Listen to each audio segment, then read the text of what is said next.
کہ بعض اوقات ہمارا فون غسل خانے میں ہوتا ہے، بعض اوقات ہم بیوی کے پاس ہوتے ہیں، تو اس دوران جو ہے وہ موبائل بجنا شروع ہو جاتا ہے۔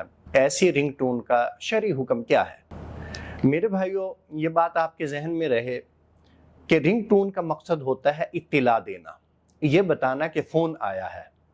اور قرآن کریم جو نازل کیا گیا وہ اس لیے نہیں نازل کیا گیا کہ قرآن کریم کی آیات اس لیے اتاری گئی ہوں کہ وہ ہمیں یہ بتائیں کہ فون آیا ہے، یا سرکار دو عالم صلی اللہ علیہ وسلم نے اذان سکھائی ہے تو اذان اس لیے نہیں سکھائی کہ یہ بتانے کے لیے کہ ہمارا فون آیا ہے، یا درود شریف یا ذکر اذکار یہ جو سرکار دو عالم صلی اللہ علیہ وسلم نے ہمیں سکھائے ہیں، ان کا مقصد یہ نہیں ہوتا کہ ہمیں یہ پتہ چلے اور ہمیں یہ خبر ملے کہ ہمارا فون آ چکا ہے۔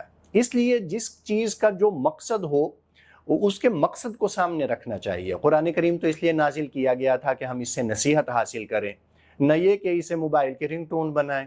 اذان تو اس لیے سرکار دو عالم صلی اللہ علیہ وسلم نے سکھائی کہ ہمیں پتہ چلے نماز کا ٹائم ہو گیا اور ہم نماز کے لیے نکلیں۔ اذان کا مقصد یہ نہیں تھا کہ ہم اس کو اپنے موبائل کی رنگ ٹون کے لیے استعمال کریں۔